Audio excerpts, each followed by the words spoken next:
चलिए शुरुआत करते हैं आज के हमारे इस सेशन को। तो सबसे पहले आप सभी लोगों को मेरी ओर से जय हिंद। आज की ये जो हमारी क्लास है ये स्पीड टाइम एंड डिस्टेंस की 8वीं क्लास है। यानी इससे पहले 7 क्लासेस हमारी हो चुकी हैं।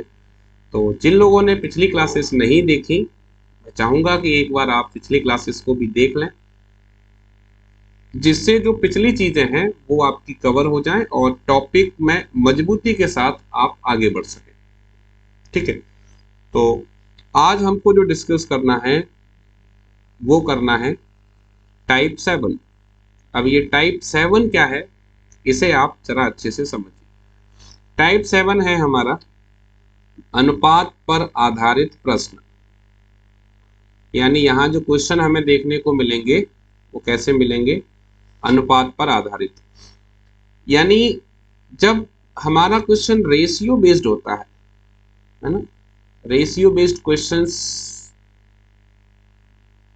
जब आपको देखने को मिलते हैं तब उसमें क्या रहता है नॉर्मली कि आपको रिलेटिविटी पता करनी होती है। मतलब आपको ये जानना होता है कि इनके बीच में आपस में क्या संबंध है। जैसे मैं आपको यहाँ पर समझाता हूँ। मान लीजिए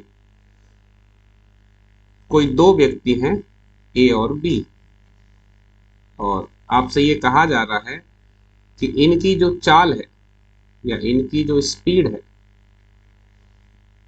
उनका अनुपात क्या है। जैसे मैं यहाँ पर लिख देता हूँ, चाल मतलब स्पीड।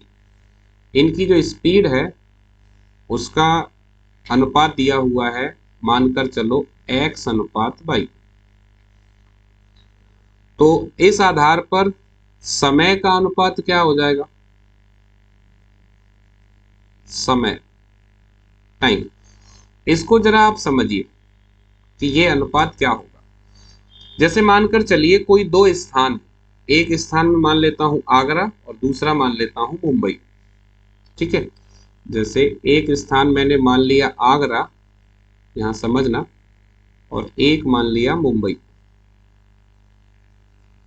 अब एक व्यक्ति कार से कहाँ जाता है, आगरा से मुंबई जाता है। तो आपको मालूम है कि आगरा से मुंबई की जो दूरी है बाई रोड जाएं अगर हम, तो वो समान है, मतलब एक निश्चित दूरी है, जो भी एक दूरी है वो। अब अगर ये व्यक्ति मानकर चलो ये जाता है 80 किलोमीटर प्रति घंटे से, ठीक है, और दूसरी बार ये जाता है 100 किलोमीटर प्रति घंटे से, ठीक है। तो जब ये 80 किलोमीटर प्रति घंटे से जाएगा और जब ये 100 किलोमीटर प्रति घंटे से जाएगा, तब आप एक बात बताइएगा, क्या जब ये 100 किलोमीटर प्रति घंटे से जाएगा तो दूरी कम हो जाएगी? जवाब है नहीं, यानी दूरी कम नहीं होगी। क्या जब ये 80 किलोमीटर प्रति घंटे से जाएगा तब समय जो है समय का पे तो अंतर आएगा। प्रश्न ऐसे है कि जब 80 किलोमीटर प्रति घंटे चाल रहेगी तो क्या दूरी पे कोई फर्क पड़ेगा? जवाब है नहीं। यानी इसका सीधा सीधा मतलब यह है कि चाल को जब हम कम और ज्यादा करते हैं, यानी जब आप चाल को बढ़ाते हो या जब आप चाल को घटाते हो, तो चाल का कोई भी अंतर दूरी पर कभी नहीं पड़ता। चाल प्रभावित किसे करती है? समय को। जैसे अगर मेरी चाल 80 किलोमीटर प्रति घंटा है तो मुझे एक निश्चित समय लगेगा। अगर 100 किलोमीटर प्रति घंटा हो गई तो 80 की चाल से जो समय लग रहा था उससे कम लगेगा। जैसे ही चाल बढ़ती है समय घट जाता है। यानी आप इसे ऐसे समझिए कि चाल और समय एक दूसरे के विलोम अनुपाती होते हैं, जिसे हम क्या कहते हैं, इनवर्सली प्रोपोर्शनल। यानी अगर एक बढ़ेगा तो दूसरा घटेगा। ठीक, तो अगर कभी भी एग्जाम में चाल का अनुपात x अनुपात y दिया हो तो समय का अनुपात हमेशा क्या होगा, y अनुपात x। जैसे हमने अभी कुछ समय पहले एक चैप्टर कंप्लीट किया था, टाइम एंड वर्क और पाइप एंड सिस्टम, समय कार्य और पाइप टंकी। तो वहां हम देखते थे क्षमता और समय का अनुपात। तो क्षमता का उल्टा समय होता था। तो समय कार्य में जिसे हम क्षमता कहते थे वो यहाँ पर क्या है, चाल है। जैसे क्षमता का उल्टा समय होता था वैसे ही चाल का उल्टा समय होता है। तो सीधी सीधी जो बात आपको यहाँ सीखनी है वो ये सीखिए कि चाल और समय में जो अंतर होता है या चाल और समय के बीच में जो संबंध है वो कैसा है, इनवर्सली प्रोपोर्शनल, यानी विलोम अनुपात। अगर मानकर चलो कि हमारे पास क्वेश्चन आ जाता है कि ए और बी की चालों का अनुपात 5:2 है, तो उनके द्वारा लिए गए समय का अनुपात क्या होगा, तो हम तुरंत इसी नियम के आधार पर क्या बता देंगे, वो हो जाएगा 2:5। यानी कहने का मतलब यह है कि जब चाल और समय का अनुपात निकाला जाता है तो राशि पलट जाती है। ठीक है, तो अगर ये बात आपको समझ में आ गई होगी तो हमारे लिए फिर क्वेश्चंस को सॉल्व करना आसान हो जाता है। क्योंकि मैं आपको बताऊं, जिस व्यक्ति के पास कंसेप्ट है ना, वो बंदा फिर बहुत जल्दी क्वेश्चन को सॉल्व कर सकता है, क्योंकि जितनी भी ट्रिक्स बनाई जाती हैं वो सब की सब कंसेप्ट से ही ड्राइव होती है। अब चलिए हम जानते हैं कि कैसे फास्ट वे में हम आगे जा सकते हैं और कैसे कम समय के अंदर क्वेश्चंस को एग्जाम में सॉल्व करना है। ठीक है, पहला क्वेश्चन लेते हैं। क्या कह रहा है, कोई बैलगाड़ी 3 घंटे में 24 किलोमीटर की दूरी तय करती है और एक रेलगाड़ी 2 घंटे में 120 किलोमीटर जाती है, उनकी गतियों का अनुपात। अब ये क्वेश्चन इतना आसान है कि इसमें मुझे नहीं लगता कि मुझे कुछ एक्स्ट्रा करने की जरूरत है, आप सीधे सीधे इसे कर सकते हैं। कैसे, देखो क्या कह रहा है, बैलगाड़ी, बैलगाड़ी को मैं लिख लेता हूं बी। अब देखो बैलगाड़ी को इंग्लिश में क्या कहते हैं, बुलक कार्ट, तो बुलक कार्ट को लिख लिया बी। और रेलगाड़ी को लिख लेता हूं टी, तो टी मतलब ट्रेन। ठीक है, ये बैलगाड़ी हो गई और ये रेलगाड़ी। अब मुझे क्या बताना है, चाल बताना है, यानी मुझे ये बताना है कि उनकी जो गति है उनका अनुपात क्या होगा। अब मुझे अगर चाल का अनुपात बताना है तो आप यहां पर देखो, चाल बराबर क्या होता है, दूरी बटे समय। तो जो बैलगाड़ी है वो 3 घंटे में 24 किलोमीटर जा रही है, तो चाल बराबर 24/3। और जो रेलगाड़ी है वो 120 किलोमीटर जा रही है 2 घंटे में, देखो 120 किलोमीटर 2 घंटे, तो 3 का भाग देंगे 24 में तो कितनी बार जाएगा, 8 बार, 3 8 24। 2 का भाग देंगे 120 में तो कितनी बार जाएगा, 60 बार। तो अगर बात अनुपात की जाए तो अनुपात क्या होता है, संख्या का सरलतम रूप। तो जब तक संख्या कट सकती है आप उसे काटिएगा। तो 8 और 60 कैंसिल हो सकता है, 4 से कैंसिल करूंगा, 4 दूनी 8, 4 से कैंसिल करूंगा, 15 चौक 60। तो मेरे पास अनुपात कितना आ गया, 2:15। तो आंसर क्या हो जाएगा, ऑप्शन नंबर ए। तो इस तरीके से आप समझ सकते हो कि ऐसा क्वेश्चन अगर एग्जाम में आता है तो हमें किस तरीके से सॉल्व करना है। और एक बात और ध्यान रखिए, जितने भी क्वेश्चन मैं आपको यहाँ पर सॉल्व करवा रहा हूँ ये सब के सब प्रीवियस ईयर क्वेश्चंस हैं, अलग अलग एग्जाम्स के, यानी ये एग्जाम्स में आए हुए क्वेश्चंस हैं। और ऐसा इसलिए भी हम कर रहे हैं जिससे हमें पता लगे कि एग्जाम में जनरली क्वेश्चन पूछने का जो तरीका है वो क्या रहता है। क्लियर, तो सीधा क्वेश्चन था, क्या किया हमने, डायरेक्ट जो है चाल बराबर दूरी बटे समय, दूरी बटे समय निकाला, जो चाल आई क्योंकि अनुपात बताना था तो उसे सरलतम रूप में ले गए और सरलतम रूप में हमें जो मान मिला वो क्या मिला, 2:15। ठीक है, चलिए आगे बढ़िए, क्वेश्चन नंबर 2 पे आइए। क्या कह रहा है, एक ट्रक 1 मिनट में 550 मीटर की दूरी तय करता है, जबकि एक बस 33 किलोमीटर की दूरी 45 मिनट में तय करती है, उनकी गति का अनुपात। ठीक है, बता देंगे। हमारे पास दो चीजें हैं, क्या क्या है, एक तो ट्रक है और दूसरा बस है। ठीक है, तो यहां पर भी क्या बताना है, गति का अनुपात, गति मतलब चाल, तो मुझे निकालना है इनकी चाल, चाल। ठीक है, तो अगर मुझे इनकी चाल बताना है, चाल को मैं थोड़ा सा इधर लिख देता हूँ, है ना, ये काफी क्लोज हो जाता है, यहाँ लिख लेते हैं। मुझे बताना है इनकी चाल, तो चाल बराबर क्या होता है, दूरी बटे समय। अब जरा आप इस क्वेश्चन में ध्यान दीजिए कि चाल जो है वो बिल्कुल अलग तरीके से दी हुई है। कैसे अलग तरीके से, जो दूरी है वो दी है मेरी मीटर में, 550 मीटर। समय दिया है मिनट में, मैं इसे सेकंड बना लेता हूँ, 1 मिनट में होती है 60 सेकंड, ये हो गया मीटर सेकंड। अब यहाँ पर देखें तो 33 किलोमीटर 45 मिनट में तय कर रहा है, तो ये हो गया आपका किलोमीटर प्रति मिनट। तो जब तक दोनों राशियां एक जैसी नहीं हो जाती तब तक आप अनुपात नहीं निकाल सकते। तो हमेशा ये ध्यान रखें, अगर अलग अलग स्पीड उनकी गिवन है, अलग अलग फॉर्म में, तो आपको क्या करना है, उनको एक ही फॉर्मेट में कन्वर्ट करना है। और स्पीड कन्वर्जन मैंने सबसे पहले वीडियो में आपको समझाया था कि स्पीड कन्वर्जन कैसे करना है।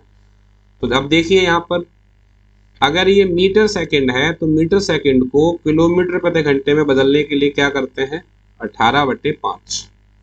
ये किलोमीटर है ही, मिनट को घंटे में बदल लीजिए, तो क्या करें, 60 से भाग। अब कैंसिल कर लेते हैं, तो देखो 0 से 0, 6 से काट रहे हैं 18 को 3 बार, 5 से काट रहे हैं 55 को 11 बार, तो यहां से मुझे क्या मिल गया, 11 गुणा 3 33।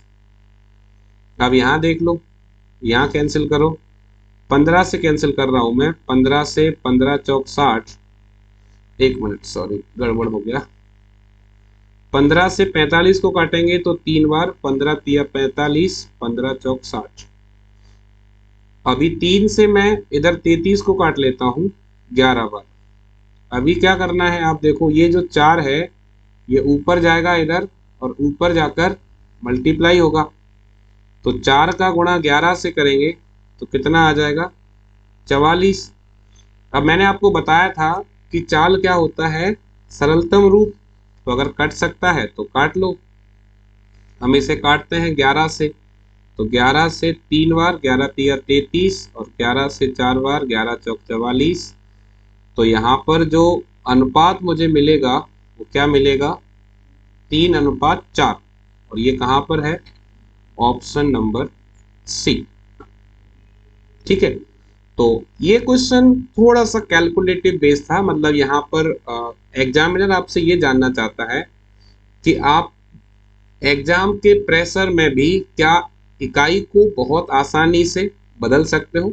तो आपको क्या करना है, अपना टेम्पर लूज नहीं करना है, आपको अपना कंट्रोल नहीं खोना है, क्वेश्चन को अच्छे से पढ़ना है।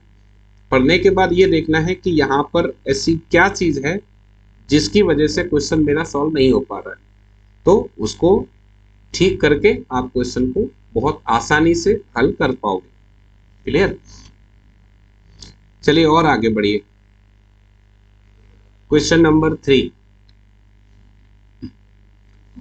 किसी दूरी को तय करने के लिए ए और बी की चालों में 3:4 का अनुपात, गंतव्य स्थान पर पहुंचने में ए को बी से 30 मिनट अधिक लगते हैं। गंतव्य स्थान पर पहुंचने के लिए ए को जितना समय लगा वह निम्न है। यानी क्या बताना है, मुझे ए का समय बताना है। तो क्या करेंगे, आप देखिए यहाँ पर एक तरफ लिख लेते हैं ए और एक तरफ लिख लेते हैं बी। मुझे क्या दिया है, मुझे इनकी चाल का अनुपात दिया है, चाल का। ठीक है, क्या अनुपात दिया है, चाल का अनुपात है 3:4। अब देखो जब हमने क्लास को शुरू किया उसी समय मैंने आपको समझाया था कि अगर चाल का अनुपात x अनुपात y है तो समय का अनुपात क्या हो जाएगा, y अनुपात x। हमने एक संख्या लेकर भी देखा। तो अब अगर हम जब यहाँ पर डिस्कस कर रहे हैं तो चाल का अनुपात अगर मेरे पास दिया हुआ है 3:4, तो समय का अनुपात क्या होगा? समय समय यहाँ से पलट जाएगा, तो समय का अनुपात हो जाएगा 4:3। ठीक है, तो ये तो सीधी सी बात हो गई कि अगर चाल मेरी 3:4 के अनुपात में है तो जो समय का अनुपात बनेगा वो बन जाएगा 4:3। अब आप यहाँ पर ये देखिए, एक बात यहाँ पर आपको दी हुई है और वो क्या है? अधिक। इस चीज को ध्यान से देखें, ये बहुत काम आने वाली है आपके। अगर किसी भी क्वेश्चन में कभी भी आपको ये शब्द मिलता है अधिक, या फिर एक और शब्द आपको मिलता है कम, और ये केवल मैं इस क्वेश्चन के लिए या इस चैप्टर के लिए नहीं बता रहा हूँ, ये पूरे के पूरे मैथ के लिए बता रहा हूँ। जैसे जब मैं कहता हूँ कि अधिक लगते हैं, तो अधिक का मतलब ये है कि जब तुलना की जा रही है तभी अधिक बोल सकते हो आप। से दो व्यक्ति है, मैं कहूँ कि मेरे पास आपसे इतने रुपए अधिक है, अधिक है मतलब तुलना कर रहे हैं, या मैं कहूँ कि इतने रुपए कम है तो भी तुलना कर रहे हैं। तो इसका सीधा सीधा मतलब यह है कि कभी भी अगर आपको क्वेश्चन में ये दो शब्द मिलते हैं पूरे मैथ के अंदर, तो आपको समझना है कि ये क्या है, ये अंतर को बताने वाली बात है। अधिक और कम हमेशा क्या होता है? अंतर होता है। अब क्या करेंगे हम? अब अंतर लेंगे। आप देखो, इसको समय कितना लग रहा है? 3, और इसको कितना लग रहा है? 4। तो 3 और 4 में कितना अंतर है? 1। जबकि यहाँ कितना दिया है? 30, यानी 1 बराबर है 30 के। अब मुझे निकालना क्या है? मुझे निकालना है ए को लगने वाला समय। तो ए का समय कितना है? 4, और बी का कितना है? 3। ए का निकालना है, तो ए का दिया है 4, 1 बराबर है 30 के, तो 4 बराबर होगा 4 इंटू 30, 120। अब ये किस में है? मिनट में। तो ए का समय कितना आया? 120 मिनट। 120 मिनट का मतलब आंसर हो जाएगा ऑप्शन नंबर सी, 2 घंटे। क्लियर? तो ये आपको फायदा मिलता है जब आप अनुपात वाले पैटर्न को सीख जाते हो। अनुपात जब आप सीख जाओगे तो सीधे चाल से समय पे आएंगे, अंतर बराबर अंतर, और जिसका समय पूछे आप उसका समय निकाल लो। क्लियर? काफी काम आने वाली चीज है, ध्यान से सीखिएगा कि आपको आपके एग्जाम में बाकी स्टूडेंट से लीड दे सकती है, क्योंकि कम टाइम में आप क्वेश्चन को सॉल्व कर पाओगे। चलिए एक और क्वेश्चन देखो। क्वेश्चन नंबर 4 पे आओ। क्या है? एक साइकिल सवार किसी चाल से, कितनी चाल नहीं पता, से कुछ दूरी, अब कितनी दूरी वो भी नहीं पता, तय करता है। ठीक है, यदि कोई जॉगर उससे आधी दूरी उससे दुगने समय में तय करे तो जॉगर की चाल का साइकिल सवार की चाल के साथ अनुपात है। मैं आपको बताऊं, ये क्वेश्चन मोस्ट इंपॉर्टेंट क्वेश्चन है। लगभग लगभग सभी एग्जाम्स में ये पूछा जाता है।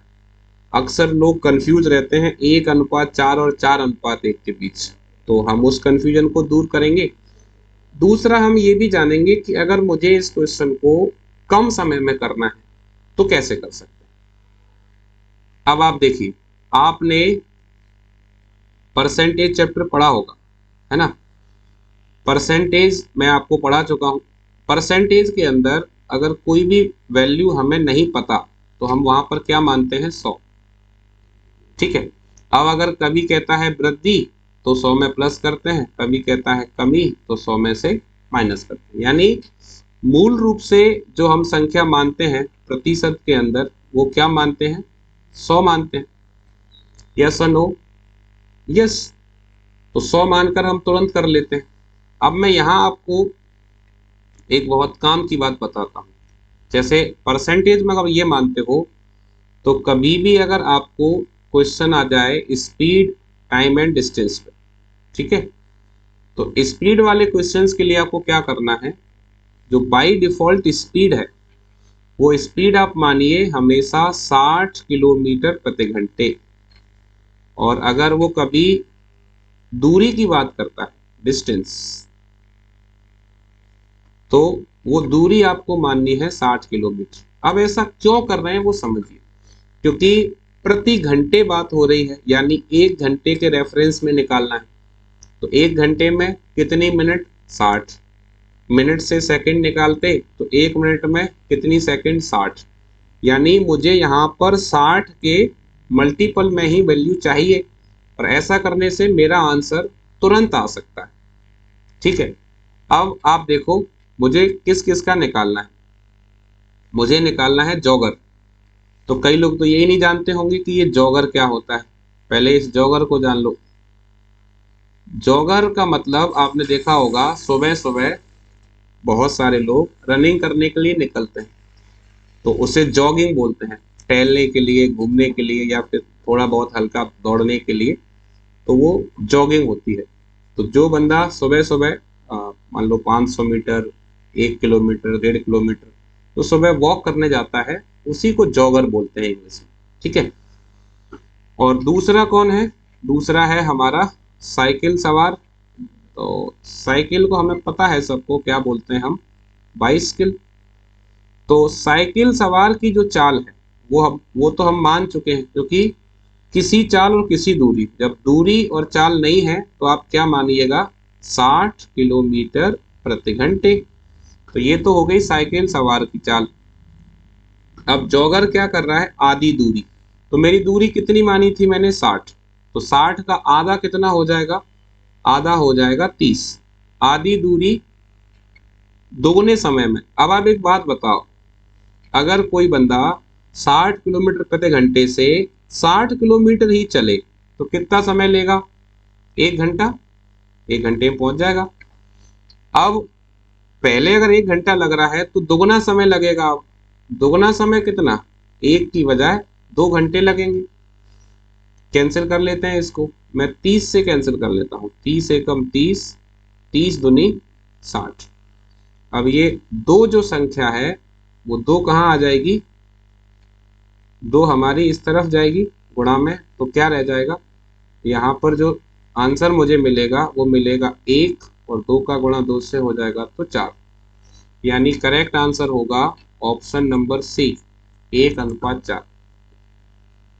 अब देखिए वास्तव में इस क्वेश्चन को सॉल्व करने में जो टाइम लगा वो कितना लगा? बिल्कुल ना के बराबर, यानी 10 से 15 सेकंड मुश्किल से।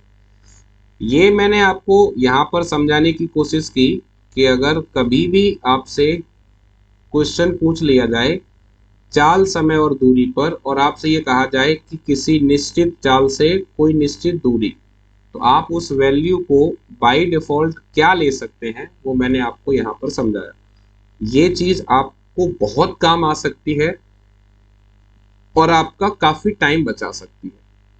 ठीक है, तो ये बात अगर आपको समझ में आ गई हो तो हम आगे बढ़ते हैं। क्वेश्चन नंबर 5 पे आइएगा।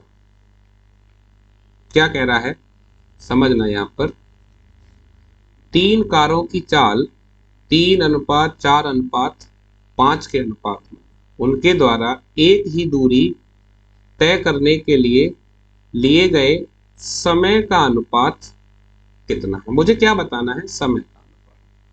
तो मैंने 3 जो कार हैं इनको मैं क्या मान लेता हूं? इनको मान लेता हूं ए, बी और सी। तो इनकी जो चाल है,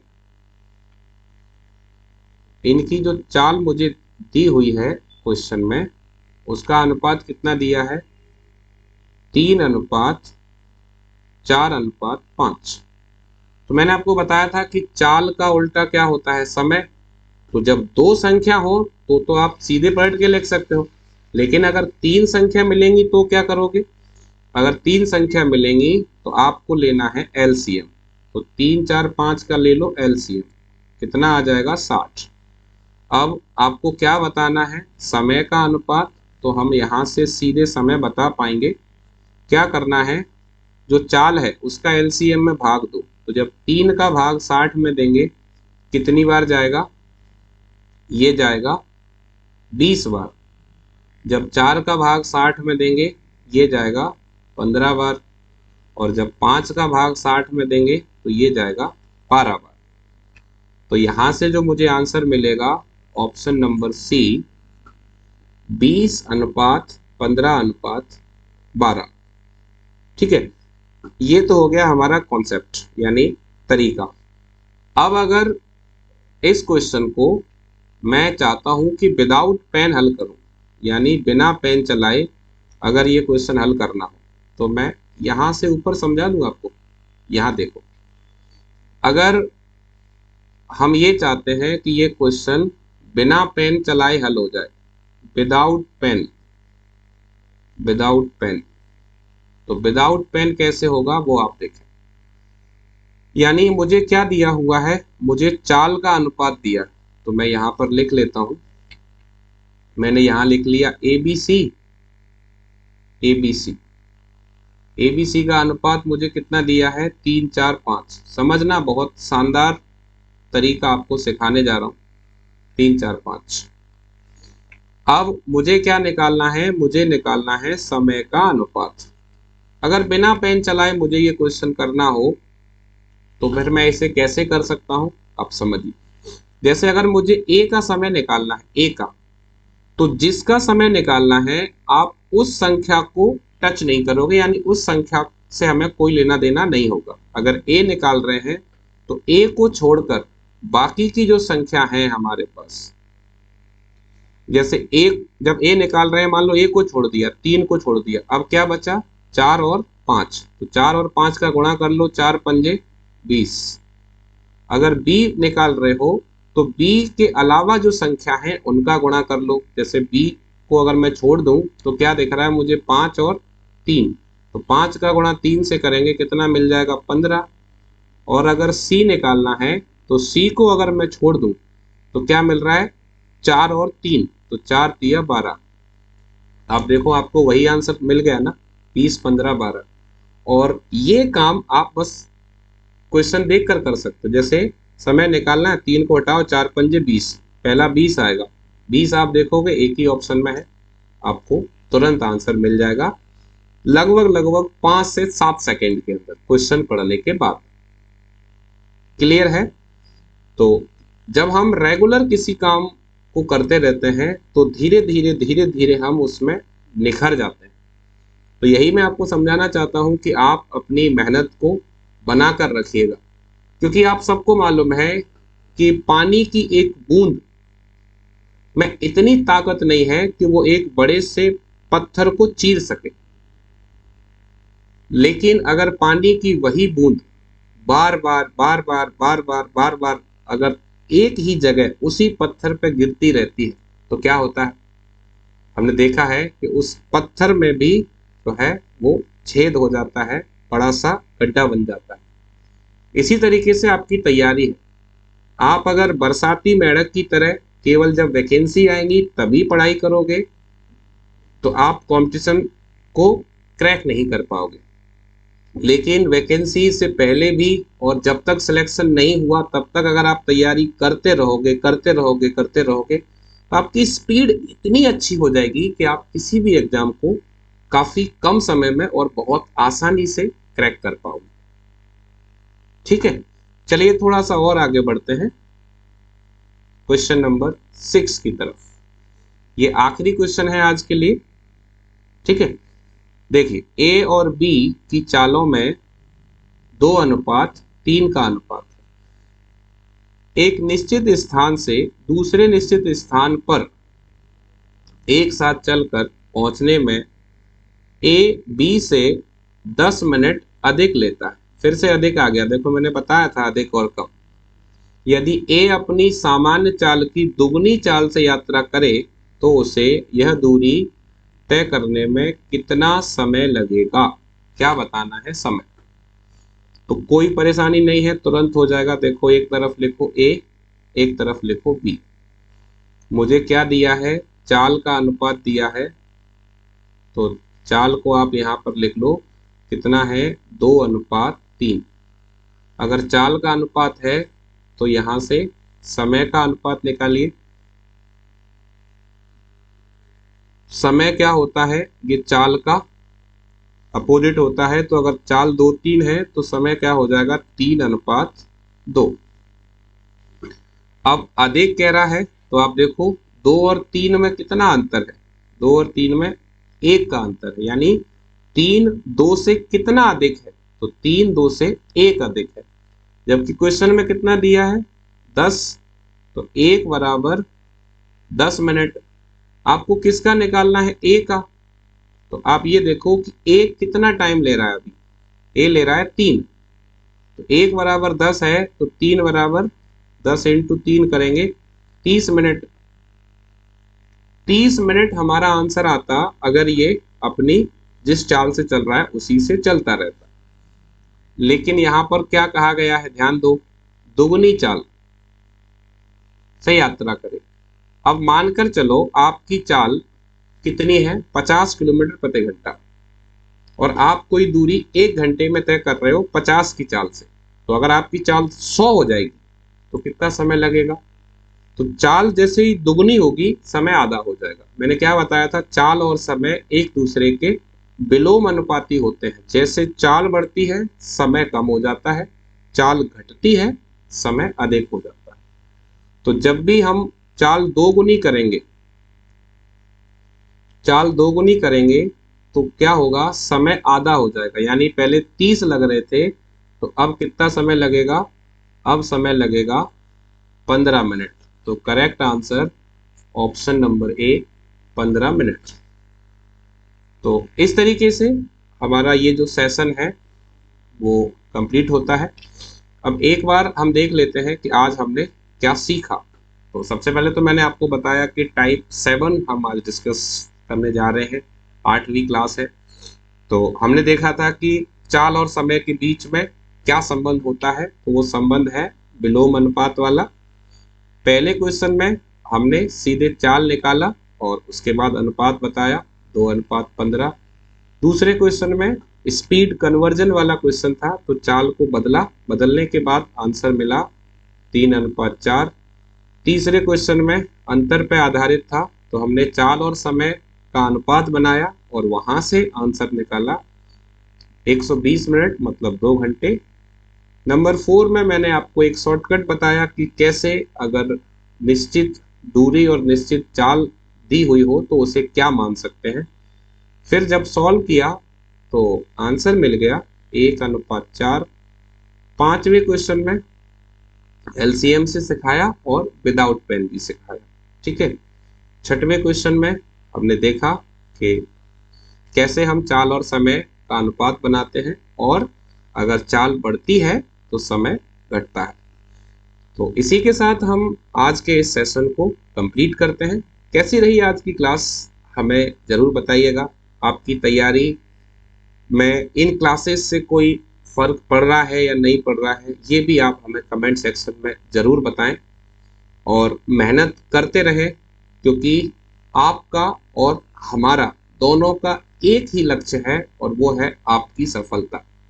तो हम तब तक आपके साथ रहेंगे जब तक आपको सफल ना देख लें, ठीक है। तो इसी के साथ सेशन को कंप्लीट करते हैं। आप सभी को क्लास से जुड़ने के लिए बहुत बहुत धन्यवाद, और आप सभी को एक बार फिर से मेरी ओर से जय हिंद। Thank you.